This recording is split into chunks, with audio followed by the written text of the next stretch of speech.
0.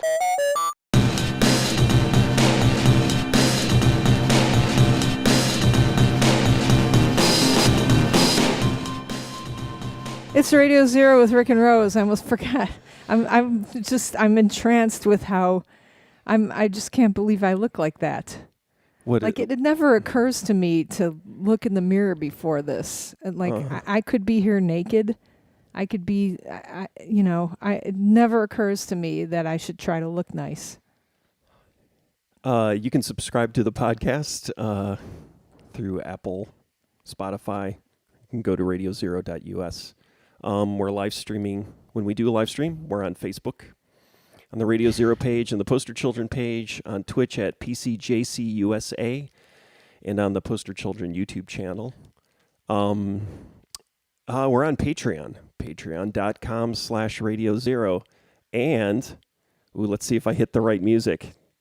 Nope, maybe not. Here we go. Nope. I think I muted myself. I could hear you. Romper bumpers, stomper boo. Tell me, do. Tell me, magic mirror today. Did all of my friends have fun at play? We've got a new patron, Greg. Thank you, Greg. Thank you, Greg. He made a funny comment. He said he's been freeloading for years, which... That's really sweet. It is sweet, yeah. But no. We don't think of you as a freeloader. No. Any of you. None of you are freeloaders. You are listeners. Hello, Joe. Joe wrote, hello. Larry, hello. Hello, Larry. Okay. So, okay. I'm really, like, my sister watched last week or however, whenever we were live last time, and she's like, oh, you looked really cute in that. And I was like, looked? Cute? You mean you can see me? What did I look like? And then I had to go back and look. She's like, the shirt you were wearing was really good. And it's like an Old Navy striped shirt I was wearing. Great. Like I have all this, like, all these real, Mike Berry is freeloading, he says. Anyway, the Patreon that you do. Freemium. It's freemium. Yeah, but when you pay, it goes to my wardrobe. And my hair cutting.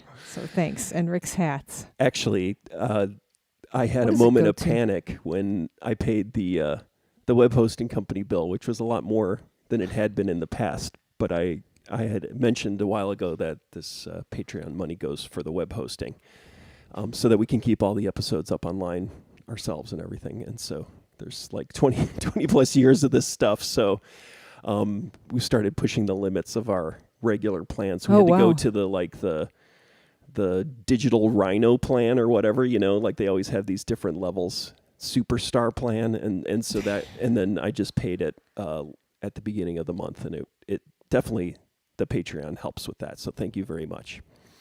And so I hope you're enjoying the occasional guest. We're trying to mix it up a bit because sometimes Rose and I don't want to talk to each other. Yeah. We've been together since 1984, right? 1985. Seems like 1984. Thank you for remembering. 1986. I think it's 85. No, it's 86. Okay, 86. Listen. I got to college in 1983. It was a good run. It was a good run, everyone. I got to college in I graduated in 1983, right? So you came when I was a sophomore. You were in school. So I figured that's 1984. We did not start dating in 1985. Whatever. We started going out in 1986. Really? Yes. Like what, February 2nd, 1986? That's right. I remember that. Yes. Thanks for remembering. Speaking of that, yeah. So I thought the conversation with Rachel was great. It's great. And so just scheduled another guest. Probably that'll play 2 weeks from now. There's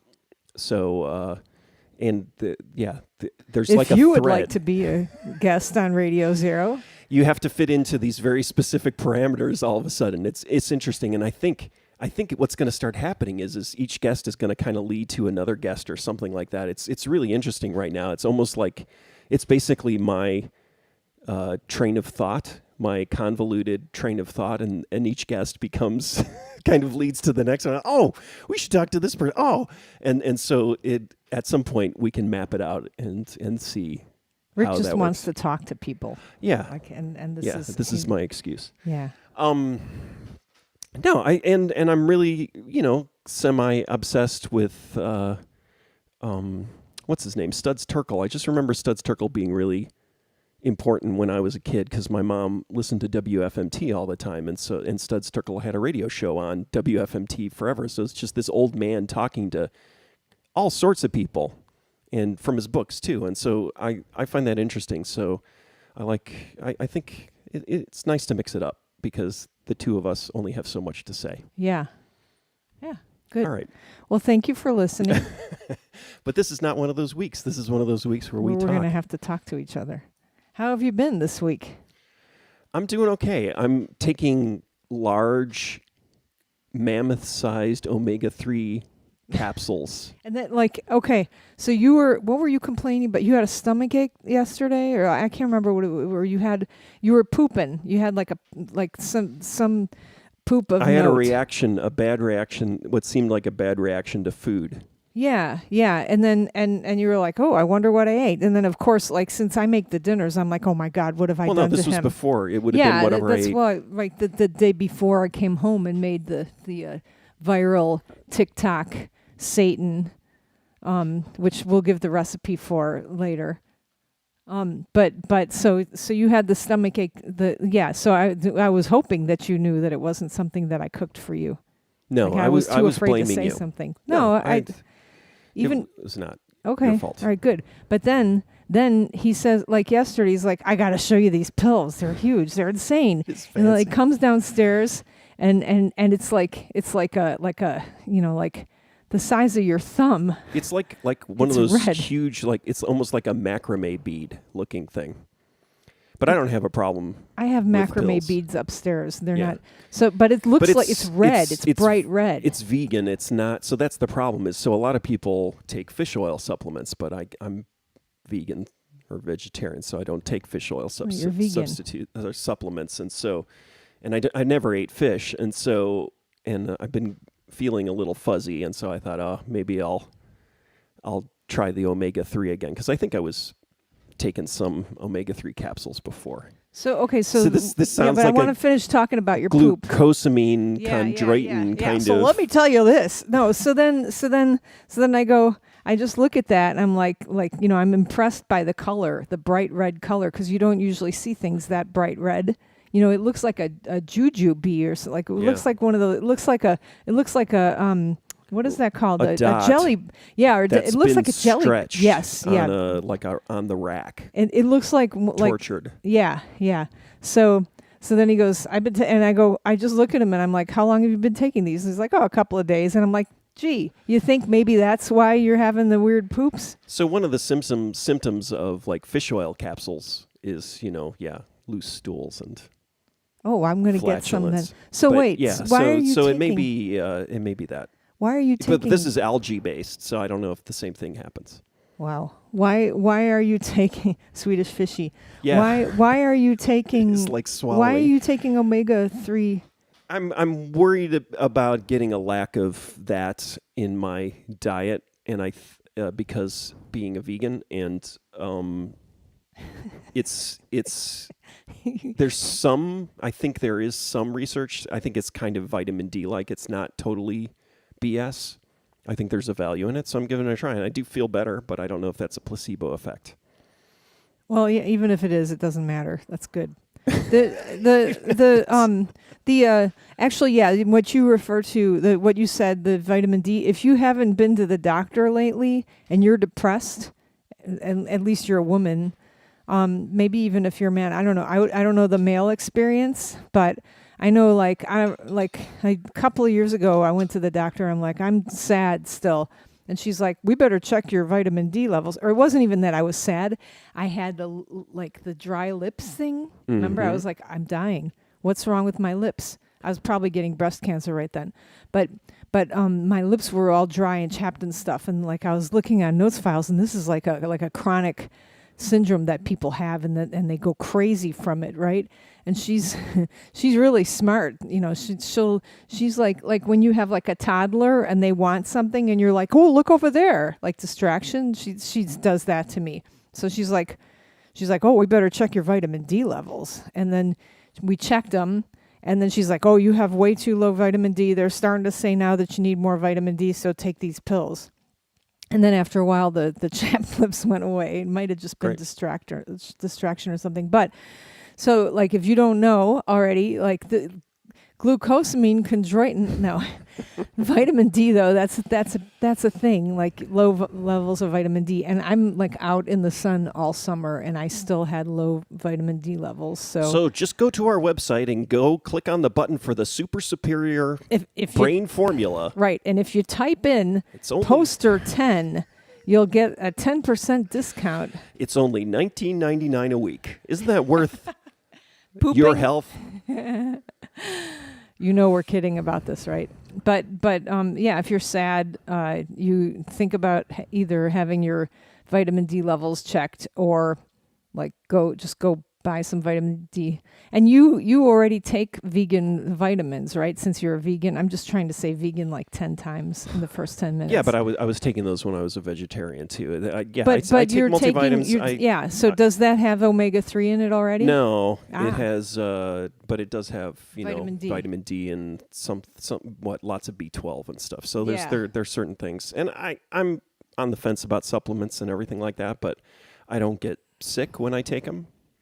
So as far as I know, I mean, there could be a long-term effect, but I'm not taking anything that, any other knucklehead takes, a multivitamin. It's not like I'm taking 100 pills.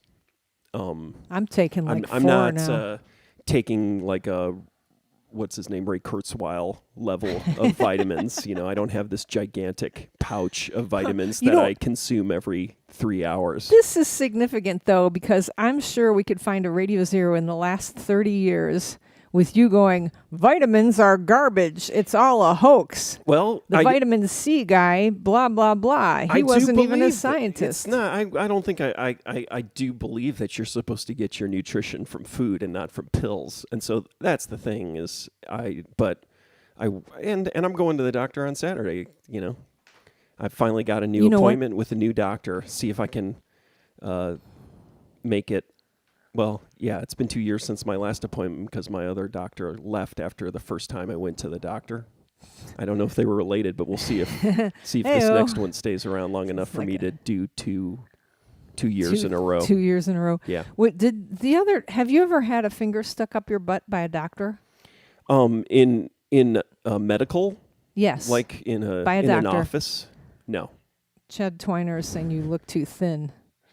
Who is that? I don't know. Who are you, Chad Twiner? Do I have to click Me on or... No, you. Rick, you look too thin. Oh, I look thin? Yeah. It must be the beard. Maybe you should shave it. Yeah. I'm not thin. I'm at my... I'm hovering at my winter weight. the 10-year winter weight. And according to... what is it, the USRDA? Not whatever it is. There's like some kind of standards where you like type in your height and weight and they give you a weight. And it's like, how am I haven't weighed that since I was in high school, Yeah. And so I am 25 pounds over that weight in that weight calculator. So I'm definitely not too thin. Okay. But I'm not. But you're a vegan. I'm not starving. Yeah. Like what?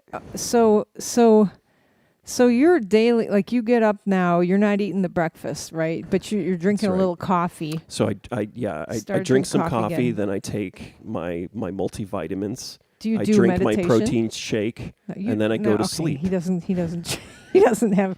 See, it's not useful when you lie. And then when I have the omega-3, I poop a lot. So whatever food I still have in my body is still being excreted. Are they they're not marble poops? It's like a nice poop. Because that's what I'm missing. Like is Rick vegan? Andy Lester would like to know if you're vegan.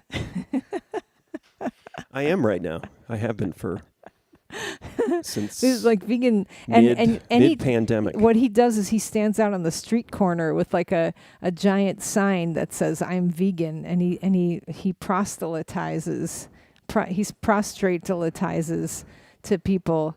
I mean, what I'll do is I'll sit on my phone, sort of right outside the milk refrigerator at Jewel, and I'll be talking into the phone, and I'll say, yeah, well, it's not like the liquid meat called milk. Just say these kind of like conversations, pretend I'm talking to someone else, and kind of pretend that I'm talking to someone about all these vegan propaganda things. Regular people over here I'll stand by the steaks and say, well, yeah, no, I don't think I'm going to buy red meat. I heard it kills you.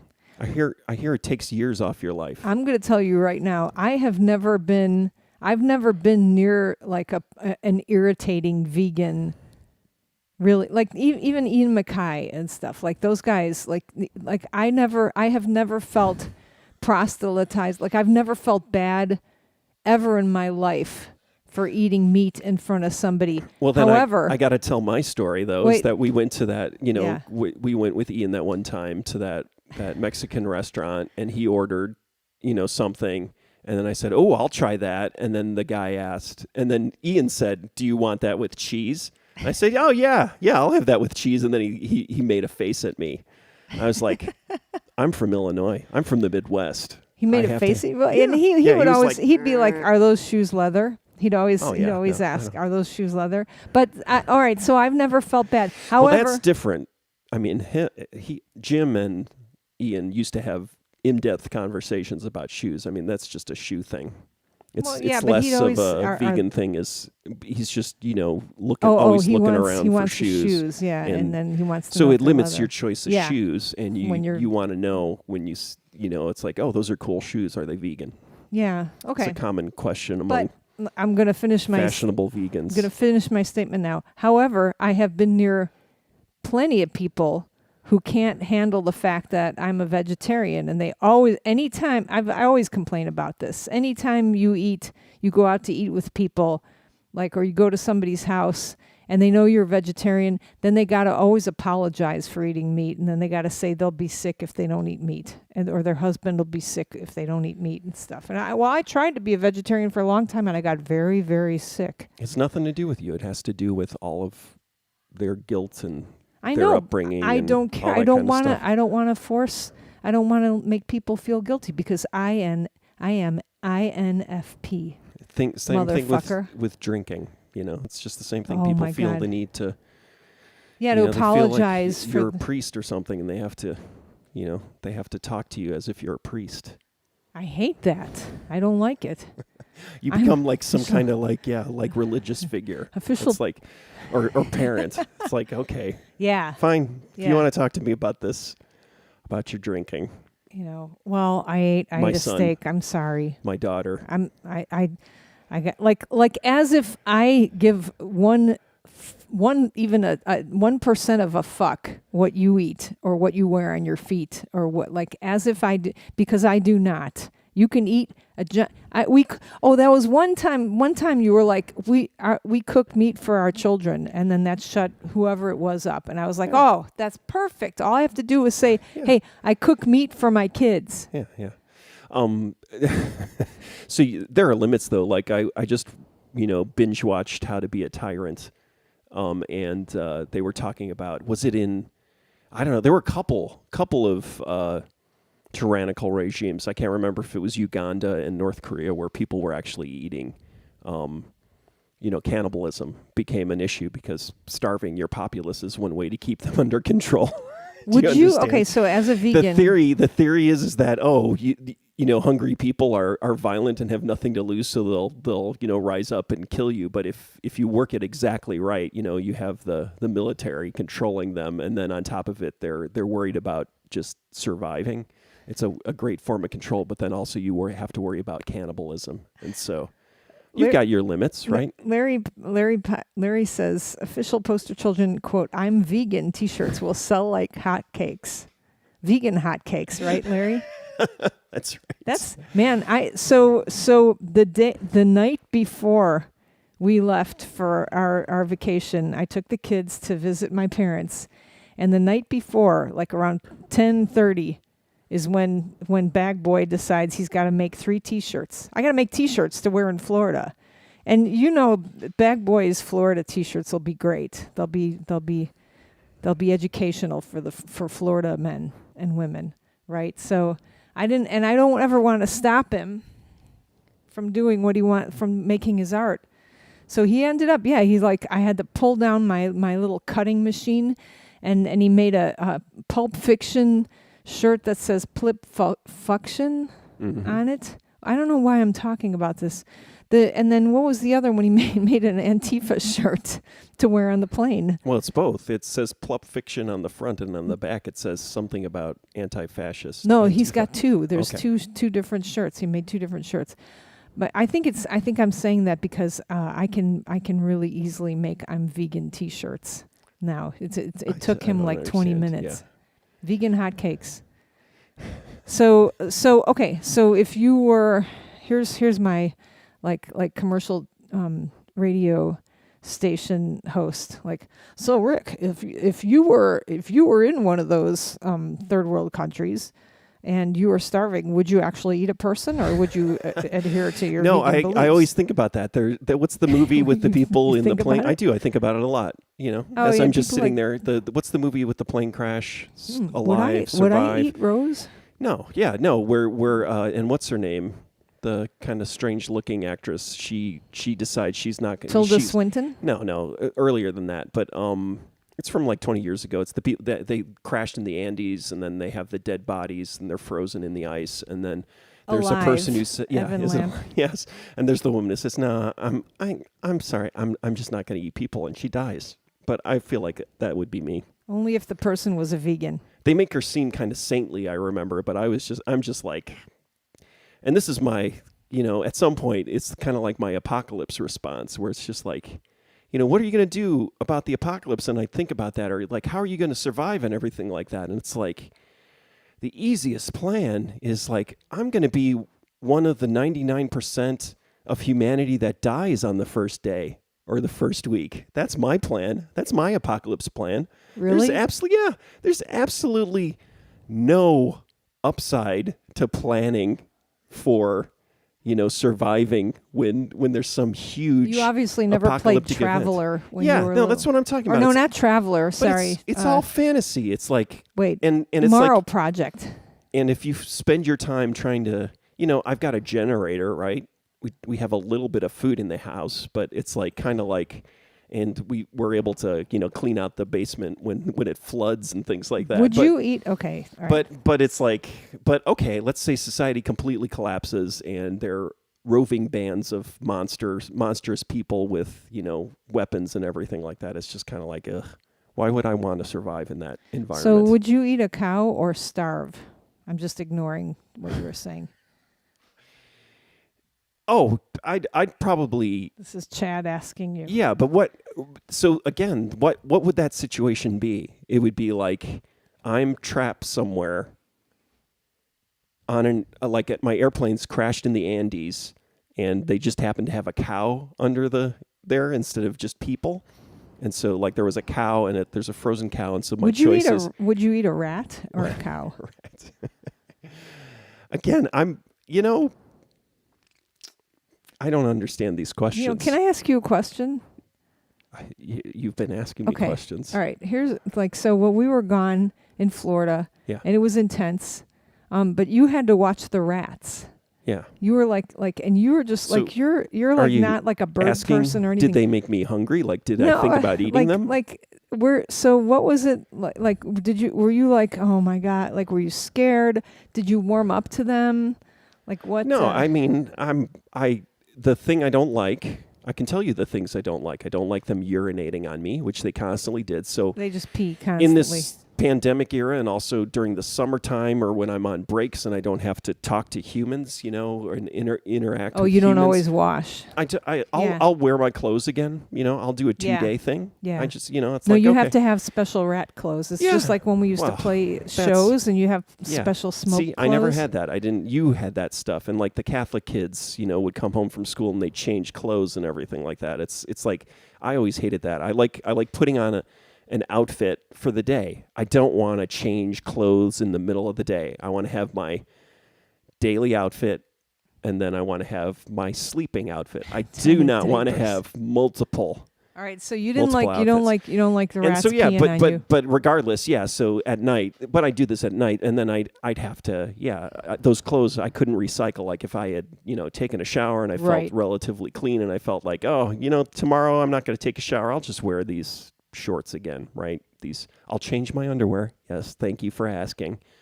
But like a shirt and turn pants. It inside out. Well, that's the thing is when we toured. I had 7 days of clothes, but I had 30 days of socks and underwear. That was the secret. So I could go for 2 weeks without washing my clothes because I still had socks and underwear. You can kind of get away with it, but it was like, but if you only had 7 days of socks and underwear, that's where everything would fall apart because it's like you have to wash your clothes then, right? So yeah, them peeing on me.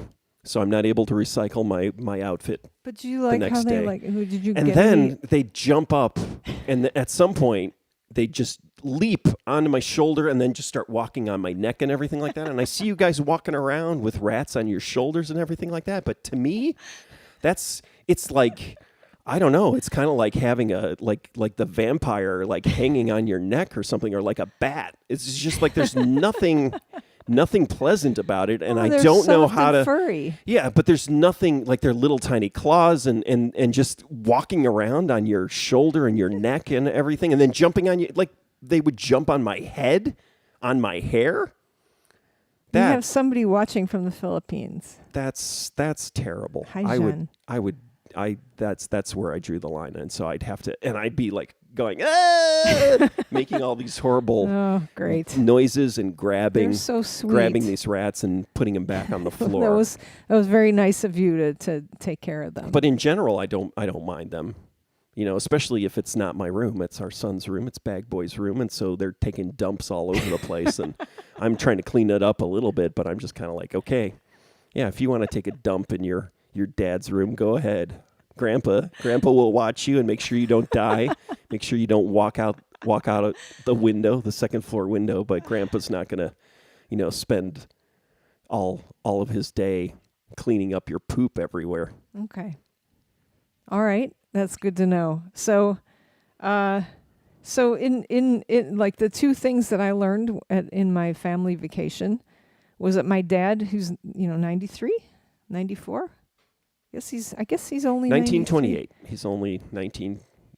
He's 21. only okay. He's only 93. Yeah. Got knocked over by a golf cart, knocked on his ass, fell down, and got up and brushed himself off, and he's on all kinds of blood thinners, so his hand is bleeding. He's and he has cut himself and sewed himself up before. Oh yeah, because he's a dentist. There was a while, right, where half of his face was just purple. Yeah, right. Yeah. Because he fell on his face. It was terrifying. I was like, "Oh my God, are you okay?" It's oh yeah. Yeah, his whole body. I'm fine. Yeah, his whole body is. But it's the blood thinners, right? Your blood doesn't clot, and so you get these weird bruise-like things. Oh, but all over his body. He's but it doesn't black and blue. Negatively affect him. It just affects everyone else around him. He's just like, oh my God. So he's okay? Playing pickleball in the morning. Then he practices his trumpet, and then he goes and lifts weights. And this is why when he got knocked over by a golf cart, and he was back up, and Well, that's the important thing I learned is there was some study about people who break their hips and get hurt in falls. It's not just about, so you may, as you get older, you may walk around a lot and everything like that, but it's the upper body strength. So you have to maintain your upper body also, because that's what helps avoid really crippling falls. Okay, yeah, because I think he fell on his hand, and then his wrist, he sprained his wrist, his left wrist. Right. So if you don't, he's left-handed. As you get older, if you don't have that upper body strength, it's harder to catch yourself, and that's why people wind up breaking their hips and everything like that. And so you got to make sure you maintain that upper body as you get older, which your dad does. So yeah. So I try to do that because I've never been an upper body person. Hard to believe, but now at least I try to do some small amount of push-ups and stuff. That's good. I'm like today I'm not going to have capoeira in the evening, so I practiced already. I went upstairs and I like forced myself, and I'm like, there's moves that hurt, and I was just like thinking about my dad, and I'm like, okay, I don't care if it hurts. Like I'm just going to practice this. I'm just going to practice because that's what one does. So it's really inspirational, and I mean, hopefully I'm sure that made an impact on the kids too. To see that. I hope. Yeah, considering the impact they made on him. Yeah. And then and the other thing, like I'm trying to think, like, oh yeah, later on or the next day or something, we're like at a restaurant, and my mom's like, hopefully she's not listening. Hopefully, I don't think anybody in my family is listening, but like she doesn't like the refrigerator to be filled with leftovers, and the refrigerator is completely filled with leftovers. I mean, you can't see anything from guys? like the last from everybody. Like my dad you guys went out, and my dad takes everything home. And she doesn't want to cook because we're on vacation and stuff. So we had to go out, and I would cook, but she doesn't want me to mess up her kitchen either. Your dad's old enough to be to remember the Great Depression, so he's a little different. I mean, I know my parents and your mom are a little younger, and they have vestiges of that, right? They definitely know of it and have but they also it wasn't permanently kind of burned into them as like your dad. As a practice. It's like a practice. Like you don't waste food. Like you're sitting in a restaurant. And like you're in Chipotle and you can't really finish the whole, you've got like 1/3 of the burrito left, But I feel like, I grew up in a house where you didn't waste stuff and you had leftovers and things like that. But your dad has like things written on milk that say, still good, don't throw away. That's true. He writes notes and like you'll like smell the milk and it'll smell, like the wrong end of a goat. And he'll drink it. The wrong end of a rat. Yeah. He's got like an iron stomach. Yeah, he'll eat stuff that. He's got a Great Depression stomach. Yeah. So I mean, and we were staying at a hotel, the kids and me, and they had like COVID restrictions for the free breakfast that we were getting. So you could go into the breakfast room and there was a vat of oatmeal you could take for yourself, and then they had single little. Someone would clean the oatmeal after you. Somebody would clean it. Spray it with disinfectant. And then, but next to it there were like all these little plastic containers. There were little like half of a fist-sized plastic containers of brown sugar, like individualized packs of brown sugar, individualized packs of cinnamon. Individualized packs of like cranberries, and like everything was individually packed. Like for some reason they had the big vat of oatmeal, but the other stuff had to be individually packed. So like the first, Andy says there is no wrong end of a goat. I would say there's no right end, but yeah.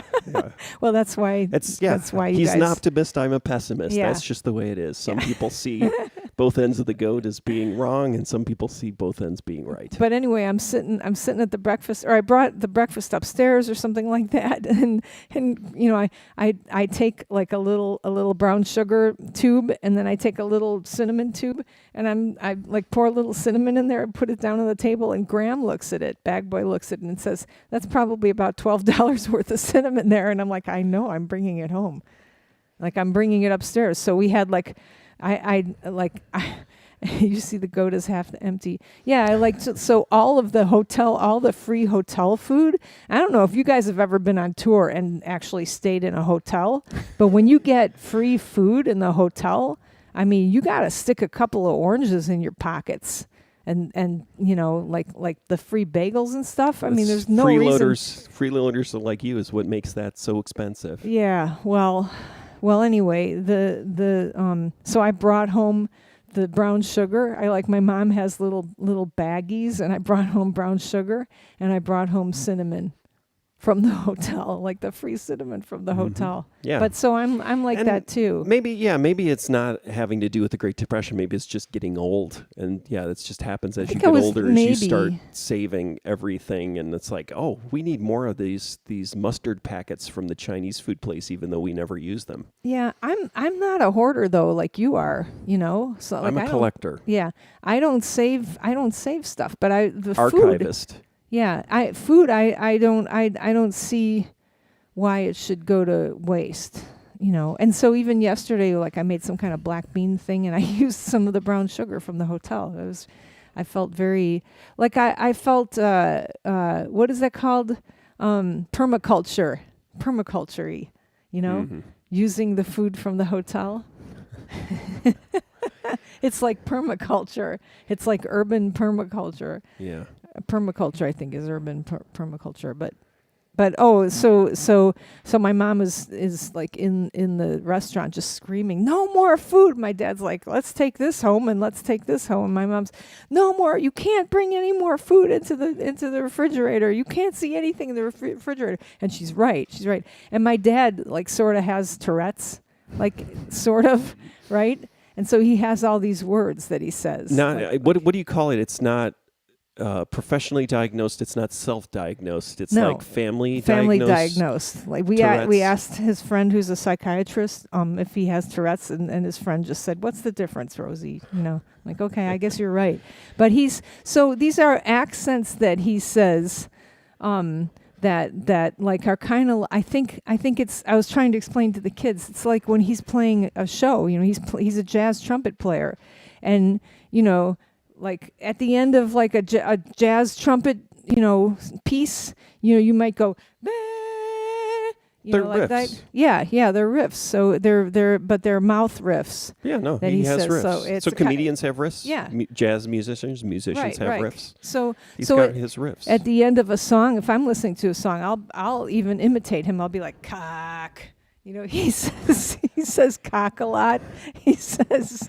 I don't know if that's a riff, but yeah. Yeah, he's got peckerhead. He says he will call you a peckerhead. So I've heard him say, "It's a peckerhead serenade-a-ly-date cock," right? He says that. That's one of his things. And that's like the ending of a song. It's peckerhead serenade-a-ly-date cock, right? So anyway, he also says Cockpoos. He says that a lot. And he says it when he's happier. So my mom is yelling, and you can't bring this. I'm not going to let you bring this food into the house. And we're really loud in the restaurant. And my dad just goes, "Cockpoos," like the same. It's like completely ignoring what she says. He's like it's like she's giving a serenade of things that you cannot do, things that are very upsetting to her, that cannot be brought into the house again. And she's totally right, because the refrigerator's full, and he just says "Cockpoos." He just adds to it, but he's bringing the food home. Yeah. And I just thought that was the most amazing. I cried. I was laughing so hard I was crying, and everybody was asking me why I was crying, and I was like, I want to be like that. I want to not care so much when people are upset. Which brings me to here we go. Yeah, no. No more fucking food in the refrigerator, Rick. I don't like it. I looked up the Myers-Briggs test, because I know people who have taken it. Right? Probably everybody's taken it, but I have never taken it or never gotten the results. I know I've taken IQ tests and knew the results of those, but I've never taken the Myers-Briggs test. And I know IQ tests are about you put the same amount of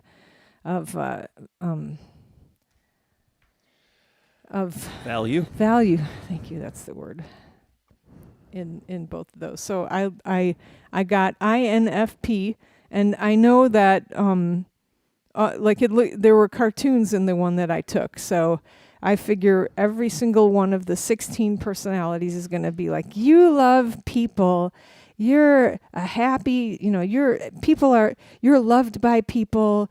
You're strong, caring, honest, and you do good work. I know they're all complimentary. Otherwise, people are going to go to a different test, right?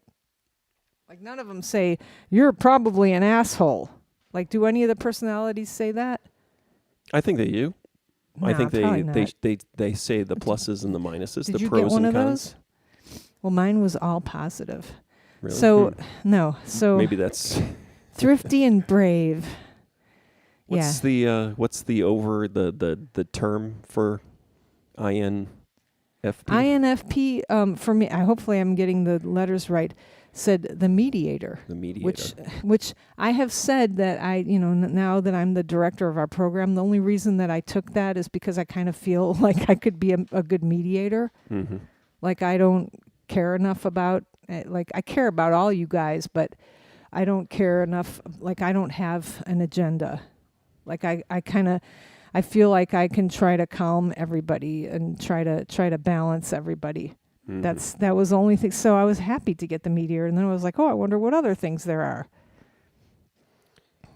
I want to be the peacemaker and pound sand right up your ass.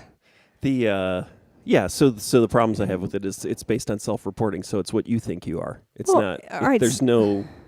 It's not a. Oh, I think you're an asshole. What do you think? 16 personalities. So it's not called Myers-Briggs. It's called 16 personalities. Well, it is Myers-Briggs, but yeah. Yeah. So what should it be based on? That's what I want to know. Oh, I don't know. Like, how can somebody else report what you are? It's true. So why do you need to be labeled and reported and classified? Is the question. So let me just go into what I am here. I'm not quiet and mystical, yet very inspiring. I'm not charismatic and an inspiring leader.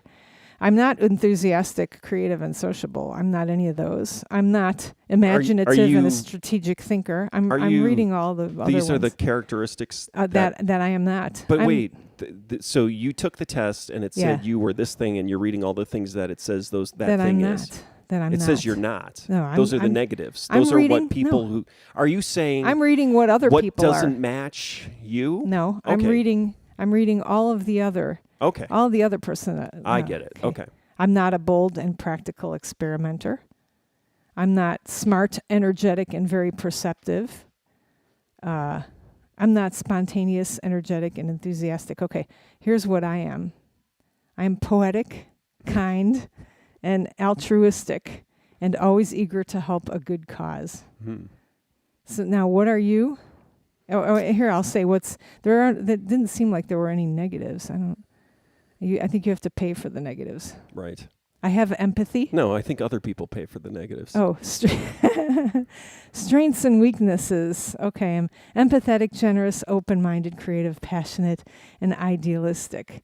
But I'm also unrealistic, self-isolating, and unfocused, and emotionally vulnerable and desperate to please. If that doesn't fucking sound like me, I don't know. And self-critical. Huh? Okay, so unrealistic. Like, let's talk about how my unrealistic, decisions about time, right? About how much time I have. Self-isolating, I don't know about that. Unfocused, am I unfocused? What? Yeah. And then emotionally vulnerable. Damn fucking straight I am. And desperate to please. And self-critical. So there. So anyway, should I read about the romantic relationships? INFPs go really well with their hopeless romantics. With Libras. Libras. That's you. Okay, what are you? What's your biorhythm? Did you get your biorhythm for today? Fuck you. What are you? You're the commander? No. Well, that was what I was talking about a few weeks ago. Is I usually get INTJ, but then I got INFJ, and apparently they're close. But I think I'm an INTJ. I think I'm the architect. The I'm not sure I'm the advocate. But okay, so let's changes, let's figure out based on the way you're feeling about yourself. Yeah. So I think. So the thing is so I tested as an INFJ, but now that I've been taking this omega-3 superstar brain supplement God available damn it. on our website. I'm gonna just type in. I'm gonna read what an architect Ponzi is. 2021. Okay, Blaise Pascal. You're like that. Okay, so the architect. You have a thirst for knowledge. You question everything. I don't. Who said that? Social frustrations. This is bullshit. What?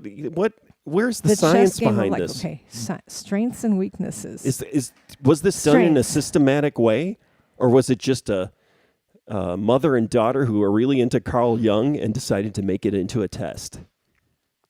So, and you don't believe Carl Jung either? At least he's better Carl than Jung, Freud. oh, those guys. Better than Freud. That's like Carl saying, Jung. That's Better like than saying Freud. Mussolini's better than Hitler. Stalin. Oh, Stalin. At least he wasn't Hitler. It's true. Now listen.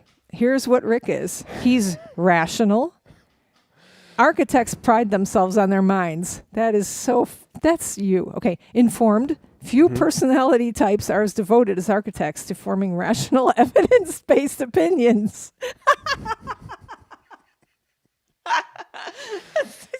No, I've been preloading this whole thing for you. No, really? That's the point. Yeah, totally. Okay. Independent. For these personality types, conformity is more or less synonymous with mediocrity. My dad must be one of these too. Determined. Architect personalities are ambitious and goal-oriented, opposite of me.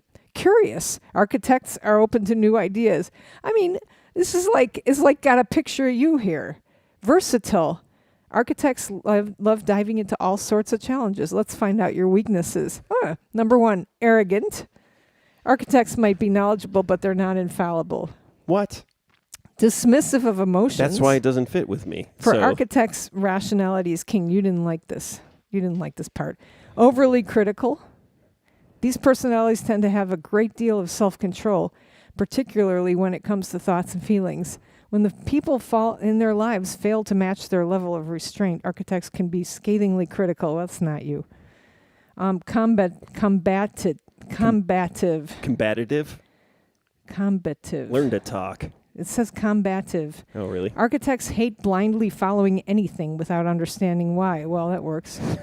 Romantically clueless. Architects' relentless rationality can lead them to be frustrated by romance.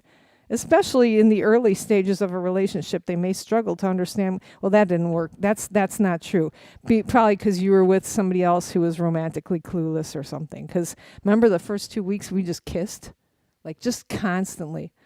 So, okay. That may not be romance, though. Yeah, maybe not. The rights, well, I'm not going to read this stuff because we're already together. Emotions, sickness. Emotions may still feel like a second language to these personalities. Should I look up friendships? Why are my eyes watering? Yeah. The search for an equal. Wait, okay. Sharp-witted and darkly funny. Architects aren't everyone's cup of tea. What? And they're okay with that. That's not me. You're not okay People with love it. me. For the most part, people with this personality type aren't obsessed with being popular. They don't spend... I'm obsessed with being popular? Yeah. Really? That doesn't... Okay, let's see. The search for an equal. Architects tend to have strong opinions about what works, what doesn't, what they're looking for, and what they're not. I'm getting bored of this. Parenthood. Oh, wait. Why are we talking about my sketchy personality type instead of yours? Oh, we already talked about yours. Because I'm a mediator. Do you want me to Why don't you read check out Advocate and see if that fits me better? Okay, Advocate. Let's see. Where now I forgot. I've lost it. Personality types. Advocate. So, I mean, here's the thing. When I took this, I wouldn't be like, oh, that's not me. What do you mean? Okay. The Advocate.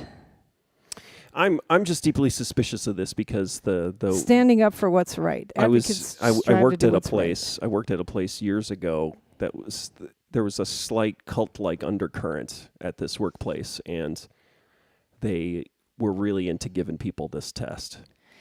Connecting with and others. Then after I took the test, they started talking to me differently, some of these management people, and it really freaked me out. That's awesome. It's not awesome. It's creepy. It's okay. creepy that I mean, Well, they understood you I understand more. it as like a kind of a generalized tool for people to understand where they fit and to understand other people. I don't have a problem with it that way. What I worry is that people get pigeonholed or they get, it's just How like did all they start labeling. talking to you differently? I don't know. It just was weird. Okay, all right. So here's the advocate. We'll see if this fits you any better. Okay, it's green. You look better in green. So connecting with others. Advocates may be reserved, but they communicate in a way that is warm and sensitive. Do you communicate in a way that's warm and sensitive? Yes. This this emotional honesty and insight can make a powerful impression on people around them. The cost of success. At times, advocates may focus so intently on their ideals that they don't take care of themselves. See, that's not you. Advocates may feel that they aren't allowed to rest until they've achieved their unique vision of success, but this mindset can lead to stress and burnout. Yeah, I don't know. Many advocates feel compelled to find a mission for their lives. When they encounter inequity or unfairness, they tend to think, how can I fix this? Strengths and weaknesses. Let's see. Yeah, you're the architect, man. You're not an advocate. You're an advocate, but creative. Okay, advocate personalities enjoy finding the perfect solution for people they care about. Yeah, that's you. Insightful. All right. Are we altruistic, passionate? Here's your weaknesses. Sensitive to criticism. Reluctant to open up. Perfectionistic. Avoiding the ordinary and prone to burnout. I've never seen you burn out on anything. Have you ever burned out on something? Besides reading my book? Let's talk about my book now. Architects Hate Rats. Jeremy Emmons says. It's true. I mean, if you've built a beautiful building and then you see a rat scurry across the floor, you're just going to be, yeah. Okay, it's not the same as the zodiac on the Chinese placemats. It's not? Why? Oh, because everyone in this, the year you're born shouldn't affect, Oh, Sarah, I'm an INFP also. Sarah's the same. Oh, look, yeah. Tim Bowers says he's in Barcelona, Spain. Go to the desert. What personality type is that? SPAIN? Yeah. The Traveler. Everybody thinks it's all bullshit. Yeah, no, I don't think it's bullshit. I'm Everybody agrees with as you. an architect. As an architect, I question it. Question authority. It's like so it's like what happens with autism, right? Where it's like it's a label. It's like what happens with Tourette's, like your dad. What's the difference with like feminism? So, for me, it's interesting, and I think it's useful for you to kind of get an insight into who you think you are, right? And that's important. I think your perception of yourself. I don't know if it necessarily give it. Yeah. So, but what was I going to say about it? But that idea of I mean there's a lot of gradations, right? Gradations in this and everything like that. And so sure. I'm always really conscious of labeling because I think it's so the fact that Sarah Garibaldi is saying that she's INFP and she doesn't think it's bullshit. Hers is dead on, and Graham also tested as INFP. So probably those who get that are just like that's where it like all resonates. Like it's like, oh yeah, that sounds like me. Yeah. But like so some of them would be, some personality types would be more accepting of the fact that there are personality types than others. It's one step above horoscopes and your zodiac Chinese food placemat. It's definitely, but it's also it's. See, to me that doesn't make sense because that is just what day were you born. All the people who were born around that year, all the people who are born in that year are certain, which kind of makes sense. And but they fit, like they're those are, I don't know, they seem broad enough to fit everybody. But it also comes from the era when you would take a test and then they would tell you what your job should be, right? It's this yeah. Oh, definitely. Myers-Briggs is old, and so it's that idea. I mean, people, it's from a questionable era, I would say, where it's like, and so this is the thing. It's like one of my favorite stories. I don't know if it's a lie, but Timothy Leary saying that when he went to jail, they gave him a test, a psychological evaluation, and he had helped design that test because he had worked at Harvard. Did he beat it as a psychologist, and he had helped design the test? Yeah, so he just filled it in the way to make him seem like the most placid, perfect person in the world. So, and what am I saying about that? I'm saying there's that era of testing, just like you said, with an IQ test and everything like that. I think we spin off into these problematic things. Now, if we just use it as a place for introspection, seeing how you fit in with the world and everything like that, I just worry, it's from a problematic era in social science. As if there hasn't been. Yeah, there's never. Yeah, it's always problematic. There's always problems. Yeah. But okay, so I So I guess I shouldn't complain because because you're trying to quantify the complexity of human experience and personality, and intelligence, which is impossible. So the question is what do you do with it, right? So as long as we're not divided up into camps, 16 separate camps at some point and shuddered away, because I just watched again, like I said, this How to Be a Tyrant, and it's like, oh, these are the kind of things that can also become tools for classifying people and pitting people against each other and everything like that. So it worries me. Well, okay, so and Andy Lester is saying that these descriptions are vague, but in mine it says desperate to please. And it doesn't say that in others, and that's what I am. I mean, it's like a horrible fault of mine is that I'm desperate to and unfocused. And why do you feel that way? So here's the question. So if you grew up in an abusive household where someone said to you over and over again, focus, come on, you're not focusing and everything like that, where they're actually kind of gaslighting you, or they're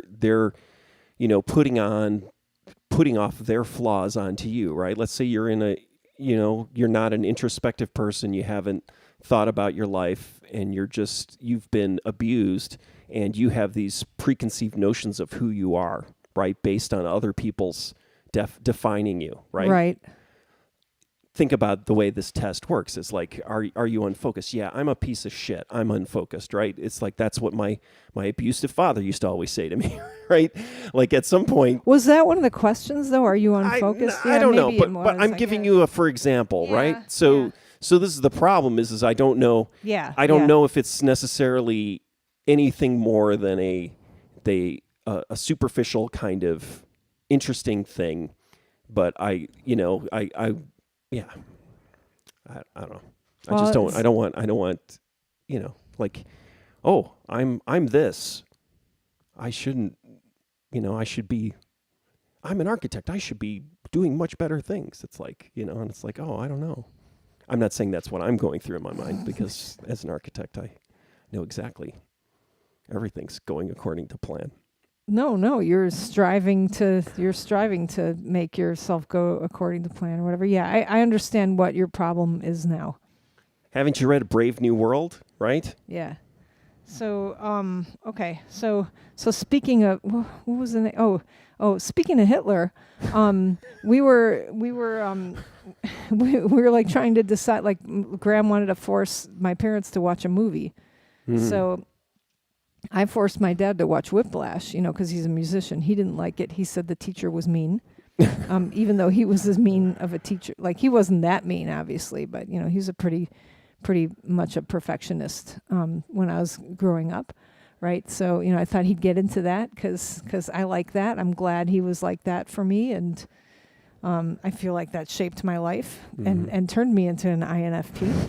But anyway. Made you the INFP that I am today. You are today. So anyway, we settled on Jojo Rabbit, and Graham forced my dad to watch that, and I was like, man, I was just thinking, what kind of a pain in the ass is that for old people to be forced to watch a movie that kids like? Old Jews to Yeah. watch a movie like that? Yeah. I mean, how did they feel about it? My mom fell asleep during it, and All right. she, but it was late at night, and Yeah. she gets tired at night, if you know what I mean. And she really didn't want to watch it. She was Yeah. like, I don't like any kind of movie like that. It could be a movie with her in it, like playing pickleball, and she'd be like, if I suggested it, Right. she'd be like, no, I don't want to watch that. Which is, and I'm the same way.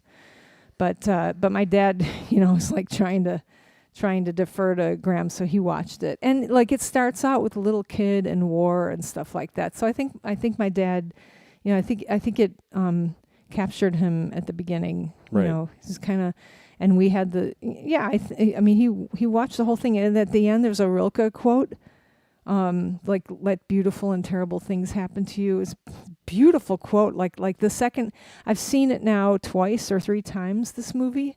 And I think I really like it. I think it might be going into my top 10. Wow. Yeah. So I wanted to know what you thought of it. I had a lot of resistance. I didn't want to watch it at all. Why? Well, Architects don't like Hitler? that's right. He gives architecture a bad name. That's funny. I just sound like a jerk when I say this, but I took a graduate seminar in memorialization of,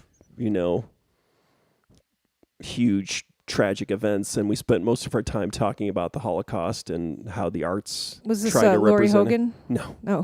Who taught this? Jonathan Feinberg. Feinberg, right?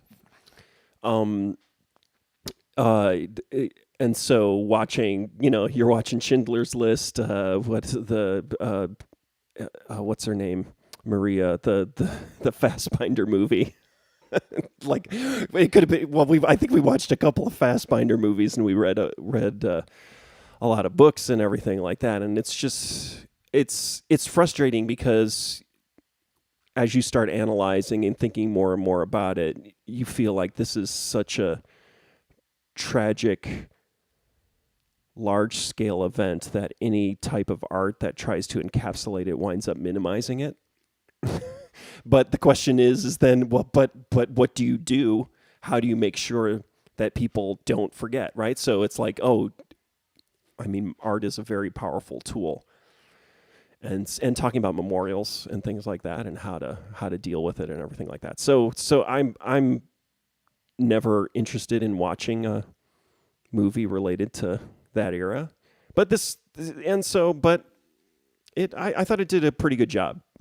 Yeah, actually, you don't like any of those movies, and I don't either, and my parents normally don't either. What's like Schindler's List? They were not. But they're not interested in watching. I mean, that's what's important about survivor stories is the horrors, and they talk about the horrors, but then you realize that people survive, right? And there's something beautiful in surviving also. That was that other movie where it was the happy story about the man and the boy. I never watched it. Oh yeah, no, yeah. What no, movie like was that? The Roberto Benigni movie. Basically, the day the clown cried, he made The Day the Clown Cried because Jerry Lewis couldn't. I forgot to plug in my laptop, so we're at a low battery situation where we might just stop. Okay. Everything might stop. All right. Well, so I mean, are you?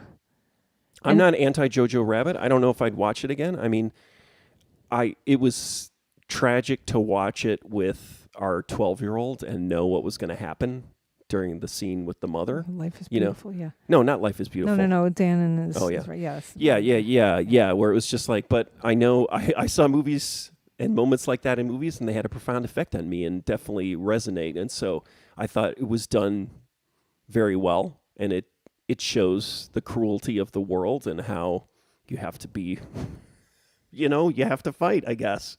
And there's something more than individual surviving and well-being, and there's something more than a country and the unity of that. There's humanity, and so I thought it did well. All right, we're at 2%. Oh, geez. Can I plug it in for you? Well, I'd have to go get the adapter. Do you want to talk for a minute while I run and get the adapter? Yeah, I can talk. Yeah, marathon this weekend. Okay, what am I going to talk? I'll sing for you guys. You better run. Let me think of what else. I'm trying to think. I watched all of Loki and I liked it better than WandaVision. Yeah, we haven't seen Black Widow. Oh, that's right. Andy Lester saying, but fortunately the mother becomes Black Widow and joins the Avengers. Yeah, she comes back in another life. No, I'm really interested to know what you have like more critique, because the other thing is that you get crazy when music is off, and there's David Bowie's song and like a Beatles song. So I want to know like how like you're okay with that because it's a different thing, right? Like I want film critique from you, and I also there's like I forgot about that. So yeah, maybe I do never want to see the movie again because of the it's all German, music.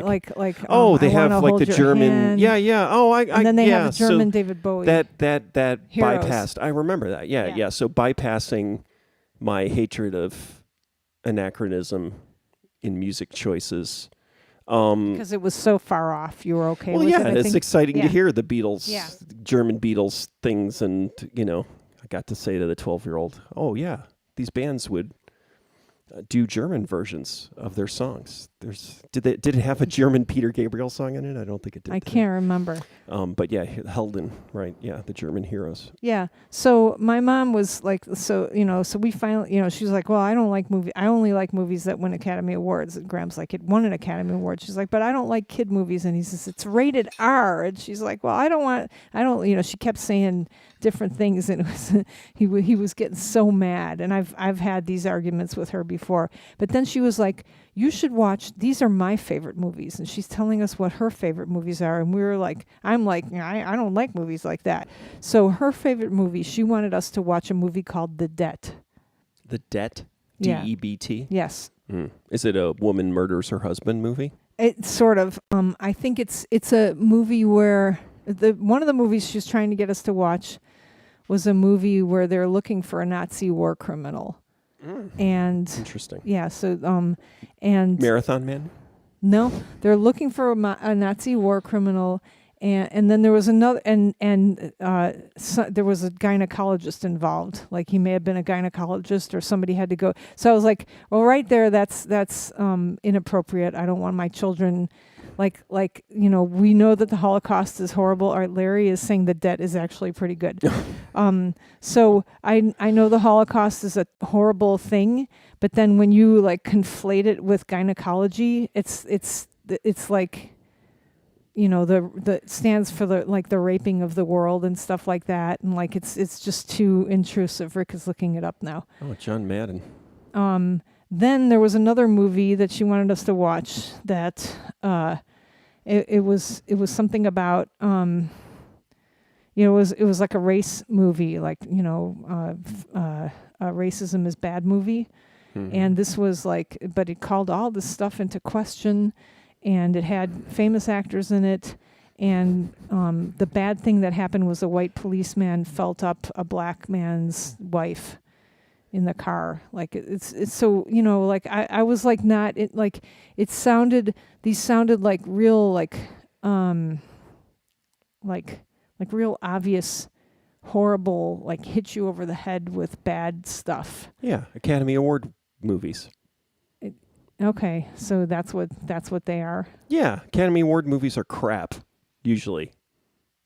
Well, some of these like like what did Jojo Rabbit get? Like best screenplay adapted Crash. screenplay. That's the one, Larry. Crash. Crash. Oh my God, Crash. Yeah, she wanted us to watch Crash. Yeah, okay. Did you watch it? I think we both watched it 20 years ago. Yes, you've watched it. No, and that was like the David Cronenberg movie? No, okay. We watched it like on VHS 20 years ago. Did I like it? No. So why, and so why, how can I explain the difference between that movie and Jojo Rabbit, and I know you're just going to say, oh, there is no difference. There is. Yeah. Okay, what's the difference? Thank you. What is the difference, and how do I think there's explain ambiguity in Jojo Rabbit. You're not really sure why this little lovable child has Hitler as a exactly. It's a lot more. Okay, so there's ambiguity. More, that's okay. So that's an element that's missing when a white police officer feels up a black man's wife. So if you think about there's no ambiguity there. Driving Miss Daisy, or what was the modern version of Driving Miss Daisy, and then you think about Black Klansman, right? Like Do the Right Thing didn't win against Driving Miss Daisy, and then Black Klansman didn't win against Green Book, right? So do the right. So that was so ambiguous. If you think about those two, you think about those different types of movies dealing with race, right? Something like Black Klansman is a lot more complex and upsetting watching it as a white person, I would think, right? Whereas like Green Book and Driving Miss Daisy is a feel-good movie. It makes you feel good to be a good white person. Yeah. Exactly. So Crash. I don't remember. I don't remember. Yeah. So David Cronenberg's Crash. Is not David Cronenberg's Crash. It's completely different than what's his name? Paul. What's his name? Greengrass. Is that who did it? Crash. So it's movies with ambiguity, and so then I had this whole. I had this whole spiel, and the kids were listening to me. This was in this tiny Mexican restaurant. And we were screaming at each other in the restaurant. People were like staring at us, but they're talking about Donnie Darko because my mom likes that movie. Wow. Yeah, right. That's great. And Graham likes it too. Right. Because she's got great taste in movies. If she would just watch the right movies, she's got fantastic taste. That's why Graham wanted her to watch this. Yeah. So anyway, she loves Donnie Darko, but she doesn't know what happened in it, And I'm like, what? And I was saying, and I know my dad, doesn't like it. I don't like any movie. He's not gonna like any movie where there's any kind of ambiguity at all, or like space. Like a time loop. He'd get up and walk away. He wouldn't understand it. He doesn't like.